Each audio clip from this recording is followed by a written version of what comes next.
feeling lost in life. This will change how you see work forever. If you feel lost, it's not because you lack effort, it's because you're not connected to why you're working. Most people don't hate work. They hate meaningless work. They hate routine without reason. They hate energy spent chasing goals they didn't choose. But there is another path. When you see work as a path to mastery, not money, you begin to move differently. Work doesn't drain you. It awakens you. And it reveals who you really are. You're not lazy, you're unaligned. The lie most people live under is that they're lazy, that something in them is broken, that their lack of consistent output is a personal failure. They internalize their low energy as weakness, their procrastination as a character flaw, their fatigue as proof that they're just not wired for discipline. But here's the truth, most people aren't lazy. They're disconnected. They're unaligned. What looks like laziness from the outside is often the body and mind resisting a life that no longer fits. You're not unmotivated because you lack willpower, you're unmotivated because you've been running on autopilot, pouring your time into things that don't connect to your soul. And when your internal compass isn't engaged, no amount of routine, hustle, or self-judgment will pull you forward in a sustainable way. Laziness is rarely a lack of effort, it's a lack of clarity. The mind and body are built for movement, for pursuit, for creation, but not blind motion, not obligation without purpose, not effort without alignment. And the reason you've been tired, the reason you wake up and feel heavy before the day has even started, is because your system is screaming for something real. It's resisting the schedule you keep because it was never your schedule. It's resisting the path you're on because it was never your path. The work you're doing, the habits you've built, the goals you've adopted, if they were handed to you by someone else, if they don't reflect your values, your vision, your personal truth, then of course your energy is gone. That's not weakness, that's wisdom. Your nervous system is doing what it's supposed to do, protecting you from spending your life climbing the wrong mountain. The issue isn't that you're unwilling, it's that you're uninspired. You've forced yourself to treat life like a list of checkboxes. Wake up, work, perform, please, repeat. And somewhere in that repetition, your internal spark dimmed. That spark is not laziness. That's your inner voice going quiet after being ignored for too long. But it's not gone, it's waiting. And it doesn't take some massive transformation to reconnect to it. It takes space, silence, honesty. It takes asking harder questions. What matters to me?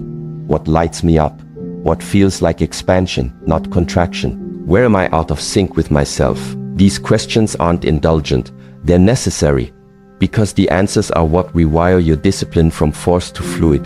The truth is, your energy returns when your alignment does. Your motivation rises when your direction is real.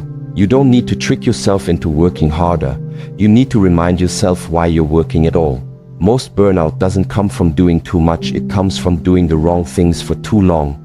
From waking up each day and forcing yourself to grind through a reality that doesn't reflect who you've become. That's not progress. That's slow self-abandonment. And the body feels it.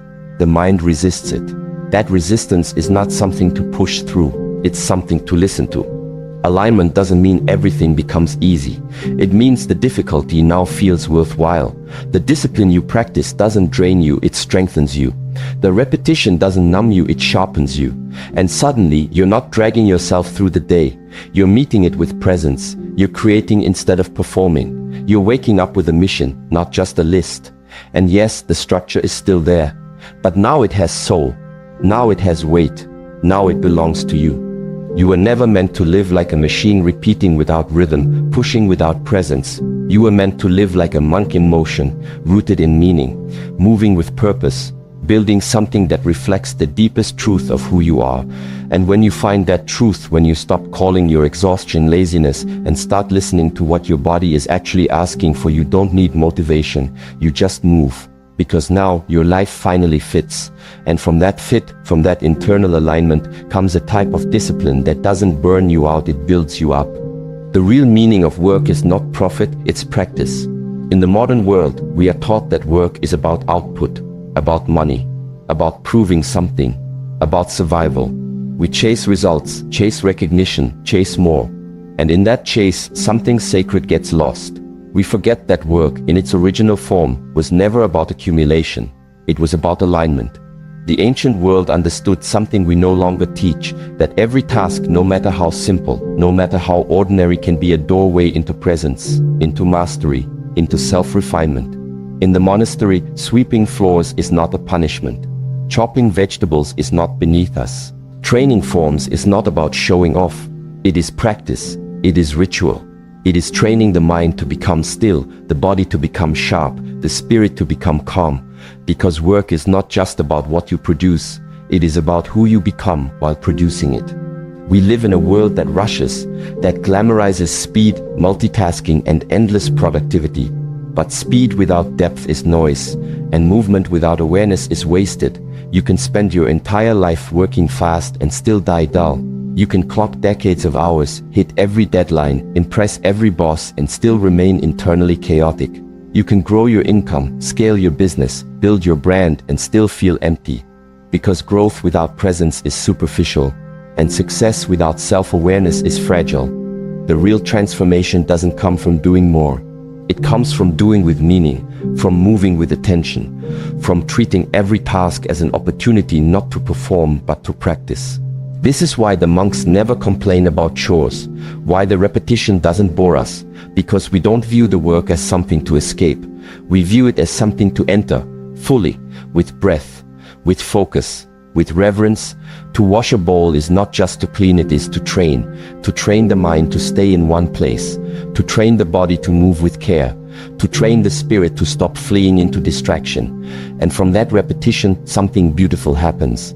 The ego softens, the breath deepens, the moment sharpens, and suddenly it's not about the bowl, it's not about the floor, it's not about the food, it's about the state, the presence, and that presence begins to bleed into everything else. Your job, your business, your craft, they are not just obligations, they are your temple. They are the stage where your character is forged, your discipline is refined, your presence is tested.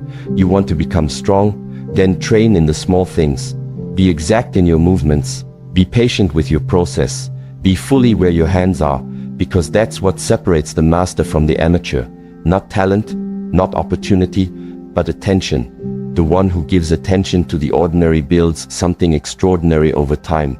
Not because the task changed, but because they changed through the task. If your work today feels meaningless, it's not because the task is meaningless. It's because the attention behind it is scattered. Your breath is shallow. Your thoughts are elsewhere. You're thinking about the next thing, the next goal, the next escape. But real power lives in this thing, in this breath, in this movement. When you bring clarity to what you're doing, even if it's small, you start to feel a shift.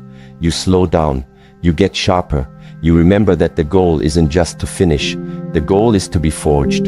Every task becomes training. Every hour becomes a form. Every challenge becomes a teacher. Work becomes holy when it is done with presence. This is not a slogan. This is a discipline. And if you learn to live this way, something deep inside you changes. You become less reactive, less desperate, less chaotic. You don't need everything to be exciting because your stillness is the reward. You don't need applause because your attention is enough. You don't chase meaning because you are making meaning with every movement. That is the art. That is the path. And when you live like this, even the smallest job becomes part of your mastery. So the question is not, what am I doing today? The question is, how am I doing it? Because profit may come and go, status may rise and fall, but who you become through your work, that is what stays. That is what sharpens. That is what will carry you through every storm. Chasing without purpose will make you feel empty. You can work harder than everyone around you and still feel completely disconnected. You can fill every hour, every minute with motion, emails, calls, plans, deadlines, and still fall asleep with a heaviness that ambition cannot lift. Because effort without vision is not fulfillment. It's fatigue in disguise. It's a performance with no center. And that performance, no matter how polished it looks on the outside, leads to one destination: spiritual exhaustion. We live in a time that glorifies the grind, that equates busyness with importance and motion with success. But motion is not the same as meaning. Just because you're running doesn't mean you're moving in the right direction. Just because you're building doesn't mean you're becoming. The truth is, most people are not chasing what they want, they're chasing what they were taught to want. They don't even realize it. Their ambition was handed to them. Their goals are inherited. Their timeline is borrowed, and their entire life, without even knowing it, becomes a response to fear. The fear of being left behind, the fear of being average, the fear of disappointing family, the fear of not being enough. So they fill their calendars to avoid sitting still long enough to feel that fear. They run from the discomfort. They hide in their accomplishments. But no matter how fast they move, they can't outrun what's missing: alignment. And without alignment, no amount of progress feels like peace. You wake up every day and push harder, but something still feels off. That off isn't failure, it's disconnection. You are not meant to run endlessly. You are not built for chaos as a lifestyle. You are designed for direction, for disciplined, intentional movement. You are built to bring presence into what you do, not just performance. And if you feel like you're pushing and still feeling like it's never enough, pause. Just pause. Ask yourself, what am I actually chasing? And more importantly, why? Whose voice shaped that goal? Whose expectation is driving this urgency? Did I choose this path, or did I inherit it without reflection? These aren't small questions. They're the beginning of your real power. Because when you pause long enough to see your own patterns, you begin to reclaim the direction of your energy. You stop living from pressure and start living from principle. That doesn't mean you quit everything. You don't need to abandon your life to find purpose. You need to change how you relate to it. You need to bring more awareness to your work, not just to what you do, but how you do it. The shift isn't in leaving your job. It's in transforming your relationship to the task in front of you. That email, that meeting, that repetitive process, it's not the enemy. The disconnection is. When you bring attention to your breath, intention to your movement, and clarity to your effort, your work becomes a practice ground. A dojo, a temple, not a burden, but a mirror. Every task becomes a place where you sharpen yourself, not just as a professional, but as a person. Because real mastery isn't in the role, it's in the awareness you bring to the role. True work doesn't drain you, it renews you, not because it's always easy, but because it's yours. Because it reflects your values, your timing, your clarity. That kind of work gives you energy. It doesn't take it from you. And when your effort is aligned with your internal compass, your progress feels like peace, not pressure. You're no longer addicted to more. You're no longer performing for approval. You're no longer measuring your worth by how much you can produce. You've moved from reaction to intention, from noise to rhythm, from chasing to creating. And this is the deeper truth. The exhaustion you feel isn't coming from the hours, it's coming from the aimlessness, from doing without aligning, from moving without meaning. And the only way to shift that is to bring stillness into the chaos, not to run from the work, but to reconnect with why you're doing it. Set deeper intentions, ask sharper questions, refuse to go another day building a life that drains you just because the world told you to. You don't have to tear everything down, but you do have to go inward. You do have to recenter. Let your daily work become your dojo. Let it become the place where your mind sharpens, your habits align, and your spirit stops collapsing under the weight of invisible expectations. Let your day be a discipline, not a distraction. Let every task become a return, not to pressure, but to presence. Because that's when the shift happens, not when you slow down, not when you escape, but when you finally decide that your work will no longer just be about results. It will be about rhythm, about meaning, about becoming. Work isn't something you escape, it's something you infuse with meaning. We live in a culture that teaches people to escape their work. Find your passion, they say. Do what you love, they shout. But in that shouting, they plant a subtle and dangerous lie. That meaning is something your job should hand to you. That fulfillment is waiting for you in a different title, a better salary, a more creative role. So people chase jobs like they chase peace, thinking the right one will fix everything. But they forget that no job can save you from the way you show up to it. You were not born to escape your life.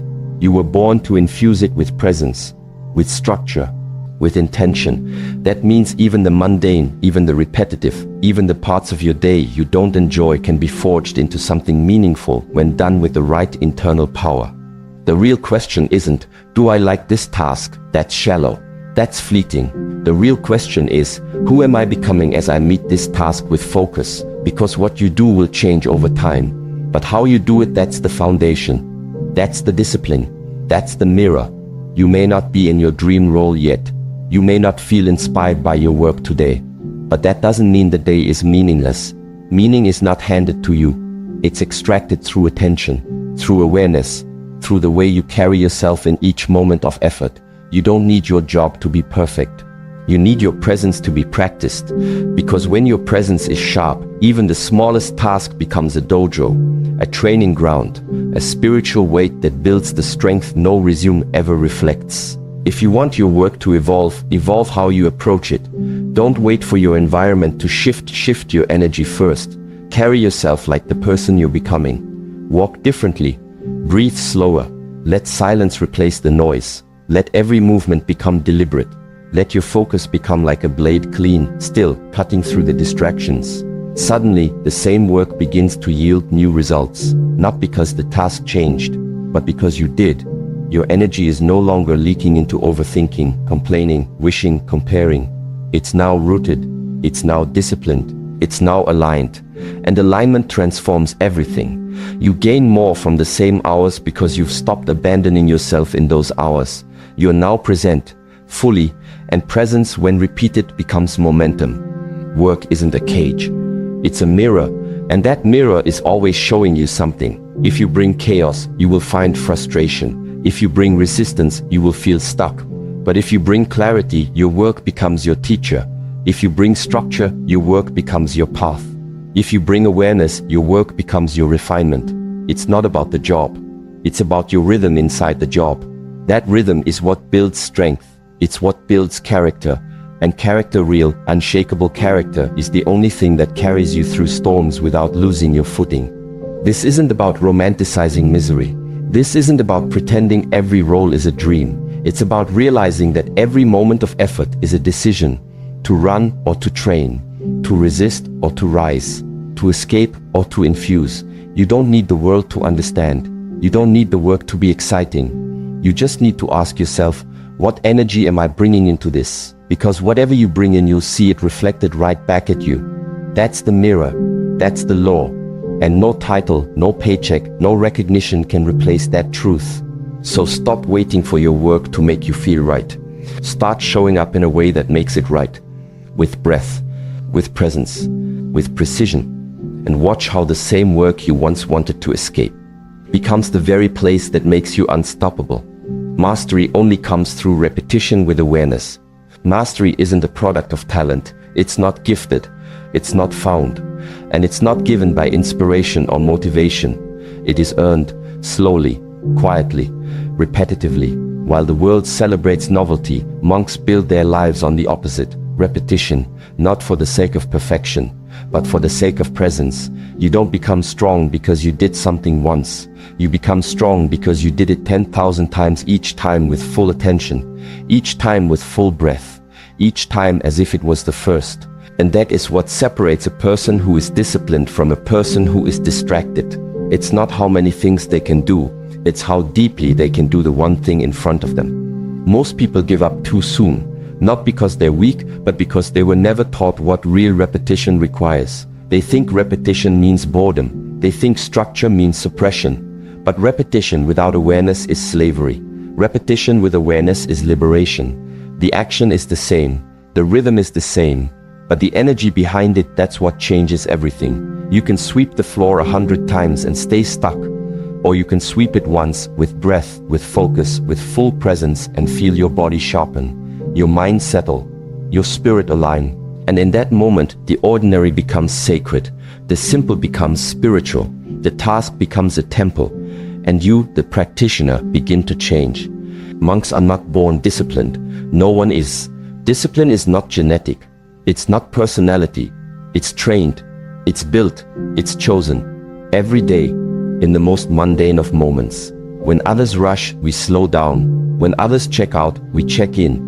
When others repeat from habit, we repeat with intention, because we understand something the modern world has forgotten. Freedom does not come from avoiding repetition. It comes from owning it.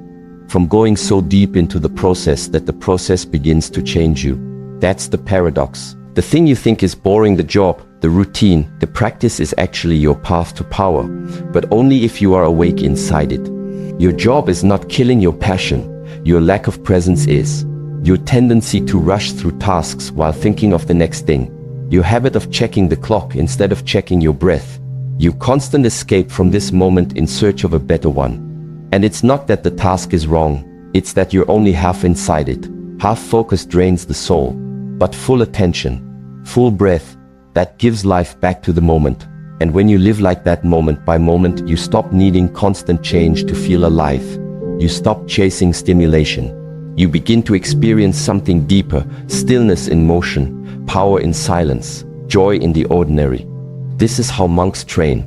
We don't seek variety. We seek depth, the same movement, the same walk, the same silence, not because we're avoiding growth, but because this is where growth lives.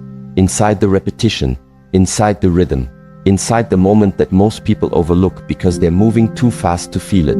But when you slow down, truly slow down, and give yourself fully to the practice, your entire system begins to shift. Your breath deepens, your awareness sharpens, and the thing that used to feel like a cage, it becomes your dojo. The very thing you thought was confining you starts to reveal your strength, not because it changed, but because you did. You want freedom, then earn it through mastery. You want mastery, then earn it through repetition. You want repetition to work for you, then bring awareness into it. Let every movement become intentional. Let every breath become sacred. Let every step become a choice. This is not about being robotic. It's about being fully alive in the repetition that the undisciplined mind would label as dull. You are not here to be entertained. You are here to evolve. And evolution requires stillness in structure, depth in discipline, awareness in action. So take whatever you do today, your work, your practice, your routine, and slow it down. Feel the weight of the task. Feel the resistance rise. Then breathe through it. Stay in it. Let the boredom surface. Let the emotions swirl. And keep going. Not mindlessly, but mindfully. That's when everything shifts. That's when practice becomes transformation. That's when the task becomes the teacher. And you begin to rise not because you finished something new, but because you finally became someone different inside something old.